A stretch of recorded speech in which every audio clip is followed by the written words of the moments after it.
Israeli सेना की एक बार फिर से पूरी दुनिया के अंदर नाक कट चुकी है। जो लोग सोशल मीडिया पर बैठकर दिन रात इजराइल की सेना की तारीफों के पुल बांधते हैं, अरे जरा अपनी देश की सेना की भी थोड़ी बहुत तारीफ कर लिया करो। इजराइल की सेना की औकात क्या है, इजराइल की इंटेलिजेंस कंपनी मोसाद की औकात क्या है, आयरन डोम की औकात क्या है, पूरी दुनिया देख चुकी है। कभी अपने देश की सेना के बारे में भी थोड़ी तारीफ कर लिया करो सोशल मीडिया पर बैठकर। फिलहाल एक खबर पहले अपने देश की बता देता हूं, उसके बाद इंटेलिजेंस कंपनी मोसाद और इजराइल की बात करूंगा, किस तरह से इनकी एक बार फिर से दुनिया के अंदर नाक कट चुकी है। दुखद खबर जम्मू कश्मीर से आ रही है। जम्मू कश्मीर के राजौरी में एक आतंकी हमला हुआ है और इसमें हमारे देश के 4 जवान शहीद हो गए हैं। जो 4 जवान शहीद हुए हैं उसमें से 2 कैप्टन लेवल के अधिकारी थे और 2 जवान थे। आतंकियों के साथ मुठभेड़ हुई जम्मू कश्मीर के राजौरी में और 4 जवान शहीद हो गए। इन शहीदों को हमारा सलाम। फिलहाल इजराइल की तरफ चलते हैं। दोस्तों, इजराइल की मोसाद कंपनी अपने आप को दुनिया की सबसे बड़ी इंटेलिजेंस कंपनी मानती है, लेकिन मोसाद के साथ तुर्की ने कैसा खेल कर दिया है इस पर बात करेंगे। वहीं हमास के स्टूडेंट विंग के लोगों ने वीडियो जारी करके इस बात की चेतावनी दी है कि 7 अक्टूबर से भी ज्यादा बड़ा हमला इजराइल के ऊपर होगा और लगातार हमास स्टूडेंट विंग की तरफ से वीडियो जारी करके चेतावनी दी जा रही है। लोगों को बताया जा रहा है कि किस तरह से इजरायली यहूदियों का सामना करना है, इजरायली सेना का सामना करना है। लगातार हमास स्टूडेंट विंग की तरफ से लोगों को आगाह किया जा रहा है कि वो वेस्ट बैंक के अंदर यहूदी बस्तियों पर हमले करें। उनको बाकायदा ऑनलाइन ट्रेनिंग दी जा रही है। हमास कोई ऐसी वैसी चीज नहीं है, उसके पास भी काफी पढ़े लिखे लोग हैं। लगातार हमास स्टूडेंट विंग स्केच जारी करके फिलिस्तीन के लोगों को बता रहा है कि कैसे यहूदियों की बस्ती पर हमले करने हैं और कैसे इनके हमलों से बचना है। और यह भी कहा है कि 7 तारीख से बड़ा हमला हम करेंगे। इजराइल ये जो हमारे साथ कर रहा है इसका स्वाद हम भी इजराइल को जरूर चखाएंगे। फिलहाल जमीनी लड़ाई में अब तक इजराइल के 70 सैनिक मारे गए हैं। इस बात की जानकारी इजराइल ने दे दी है।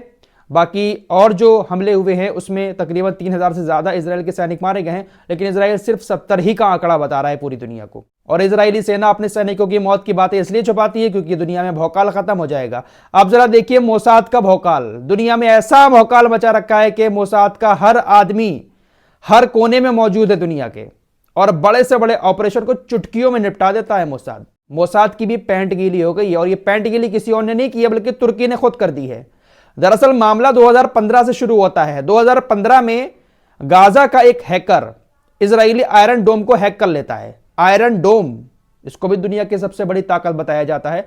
आयरन डोम को हैक कर लेता है और उसने ऐसा हैक किया कि इधर से गाजा से हमले इजराइल के ऊपर हो गए और आयरन डोम एक भी हमले को नहीं रोक पाया। नेक्स्ट लेवल का हैकर होगा जो आयरन डोम हैक करेगा। फिलहाल तुर्की के अंदर हमले हुए, तुर्की का आयरन डोम हमलों को रोकने में नाकाम हो गया। उसके बाद तुर्की चिढ़ गया और उस हैकर के पीछे पड़ गया। मोसाद इंटेलिजेंस कंपनी लग गई उस हैकर की तलाश में। हैकर ने क्या किया, गाजा छोड़कर वो तुर्की भाग गया। तुर्की के इस्तांबुल में रह रहा था, लेकिन इंटेलिजेंस कंपनी भाई कुछ तो है, उसने सुराग निकाल लिया कि ये हैकर तुर्की के इस्तांबुल में बैठा है। जैसे आप लोग फिल्मों वगैरह में देखते हैं ना, ये जासूसी होती है। तो मोसाद कंपनी के एजेंट जो हैं वो तुर्की पहुंच जाते हैं इसको गिरफ्तार करने के लिए, और बिल्कुल सीक्रेट तरीके से उसको गिरफ्तार करना चाहते थे तुर्की से कि उसको गिरफ्तार करके हम अपने देश में ले आएंगे इजराइल में और किसी को पता भी नहीं चलेगा। लेकिन तुर्की की इंटेलिजेंस एजेंसी उनसे ज्यादा चालाक निकली। तुर्की की इंटेलिजेंस एजेंसी ने इनपुट जुटाकर मोसाद के उन सभी अधिकारियों को गिरफ्तार कर लिया और इजराइल की इंटेलिजेंस एजेंसी मोसाद उस हैकर को इस्तांबुल से गिरफ्तार करके अपने देश में लाने में नाकाम रही। यह खबर आज ही सुबह सुबह ब्रेक हुई है। तो दुनिया की दलाल मीडिया ने इजराइल का जो भौकाल दुनिया में मचा रखा था कि सेना इतनी खतरनाक है, आयरन डोम इतना खतरनाक है, इंटेलिजेंस किसी को भी पकड़ सकती है, सबकी पोल खुल गई है। हमास के हमलों को आयरन डोम नहीं रोक पाया। 1.5 महीने से जंग चल रही है, अभी तक इजरायली सेना अपने बंदूकों को नहीं छुड़ा पाई है और इंटेलिजेंस एजेंसी एक जासूस को पकड़ के नहीं ला पाई। हर तरफ से इजराइल की पोल खुल चुकी है। अब यह मत कहना कि इजराइल सब कुछ तबाह कर रहा है, ये कर रहा है, वो कर रहा है। भाई कोई भी तबाह कर देगा हम लोगों को। आपके हाथ में अगर बम दे दिया जाए आप तो कहीं पर भी फोड़ देंगे जाकर ना उसको, आम लोगों पर जिसके पास कोई चीज नहीं होगी। इजरायली सेना गाजा के आम लोगों के साथ जो कुछ कर रही है कोई युद्ध थोड़ी ना है, ये तो खुले तौर पर एक तरफा कत्लेआम है। देखिए मैंने आपको सुबह ही बताया था ना कि कल से अब तक इतने हमले किए कि 100 लोग मारे गए हैं, और जो 100 लोग मारे गए हैं उनको दफनाने के लिए एक एक कवर नहीं बनाई गई बल्कि एक पूरा गड्ढा खोद दिया गया। तस्वीरें आपको नहीं दिखाऊंगा, आप लोग विचलित हो जाएंगे। कफन भी मौजूद नहीं है, उनको पन्नी में लपेट कर क्रेन से गड्ढा खोदा एक लंबा सा और 100 लोगों को उसमें ऐसे ही डाल दिया। ऊपर से मिट्टी डाल दी।